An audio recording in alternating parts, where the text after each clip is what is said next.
What's up, everybody? All right, looking at 3.4, last section of chapter 3.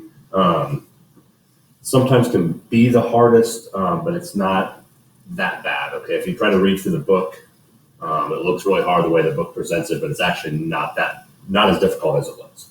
So, very important, make sure we remember our formulas for A given B and for B given A, okay?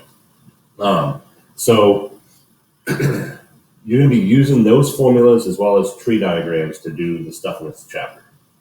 There's a formula on the next page that's wildly complicated, kind of scary. If you're, even for me, I'm not a fan of it. I think it just makes it way too complicated. So let's take a look at what that formula is right there. So as you can see, not something that you want to mess with.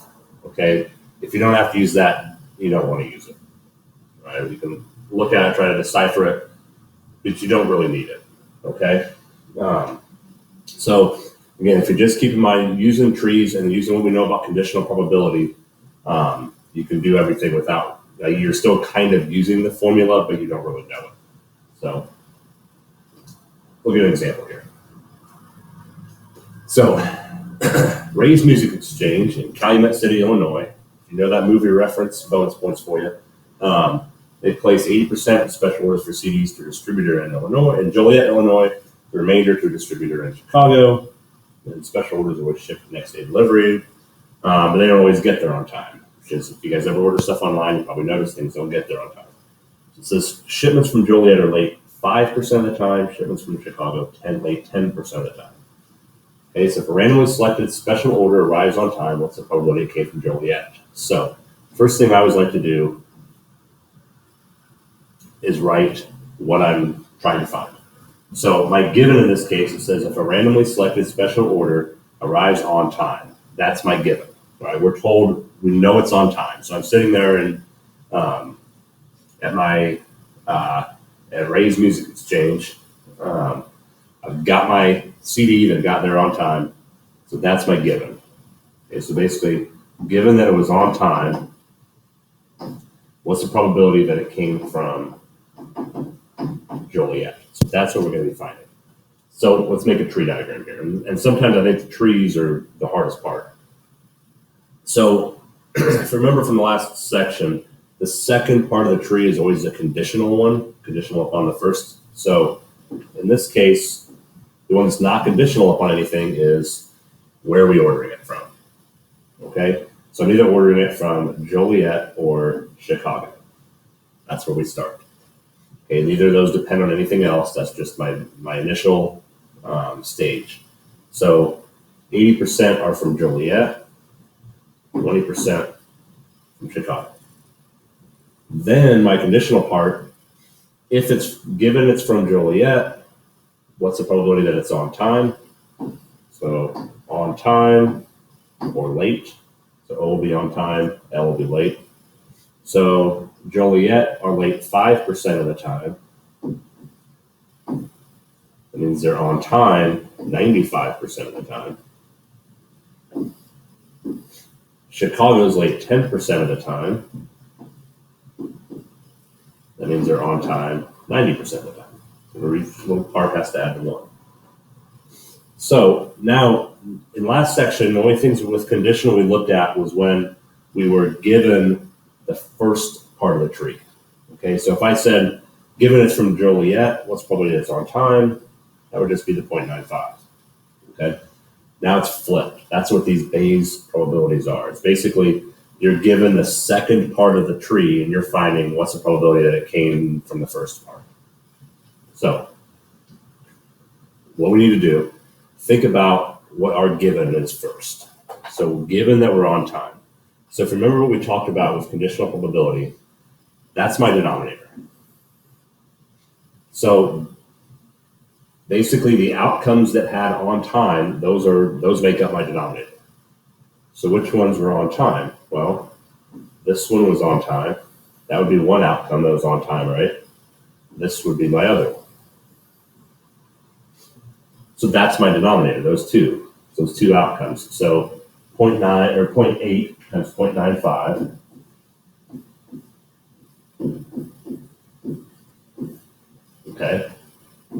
then the other outcome, so it's the first one, so Joliet on time, or so we add the second outcome, Chicago on time, so 0.2, that's 0.9. There's my denominator, that's my given, okay? Whatever's given, those outcomes that are given, that's our denominator.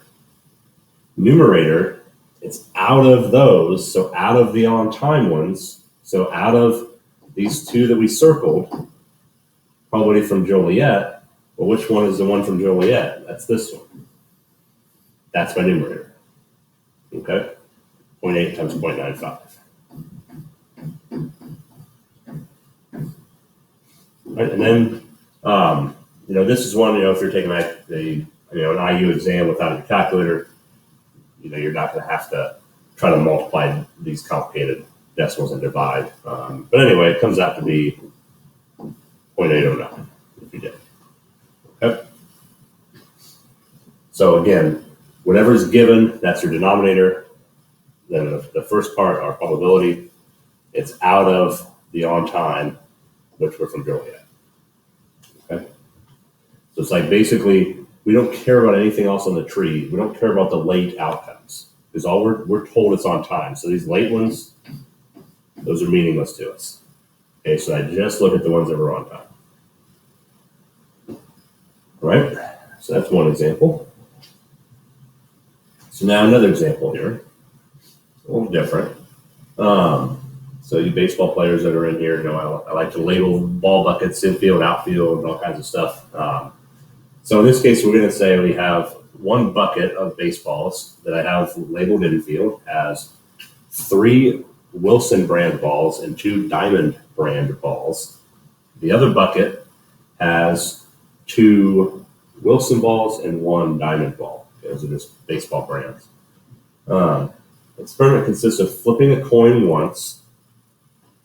Depending what comes up, we select 2 from whatever bucket we're told without replacement. Okay, so we pick, if it's heads, we go from the infield bucket. If it's tails, we go from the outfield bucket. All right, so we'll go ahead and draw a tree diagram here. All right, I'll ask you before that, let's talk about the probabilities. So for A, it says if exactly 1 diamond ball is drawn, what's probability we have a heads? So probability of heads given 1 diamond ball.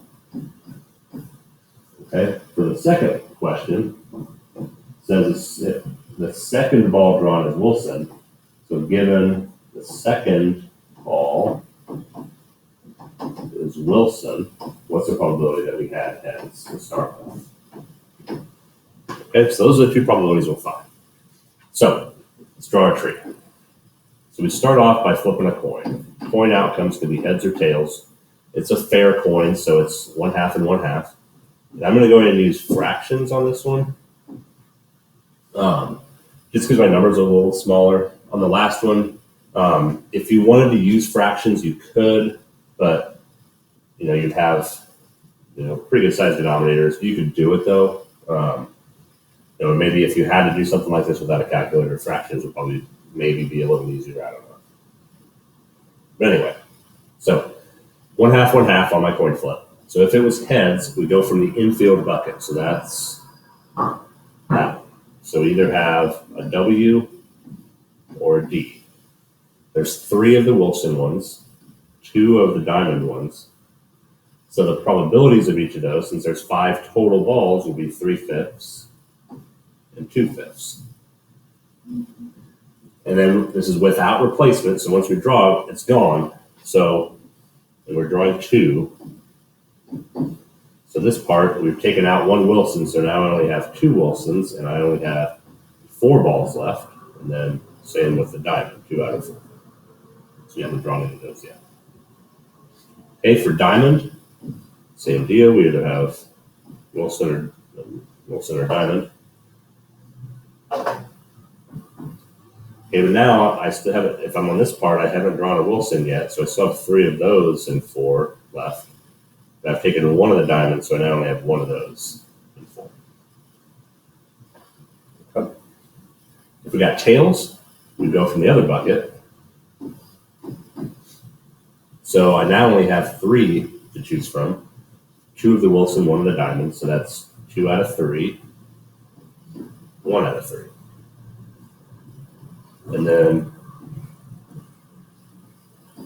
again, we already drew a Wilson. We only have 1 left, and now I have 2 to choose from. And I haven't chosen a diamond, so also 1 has. And then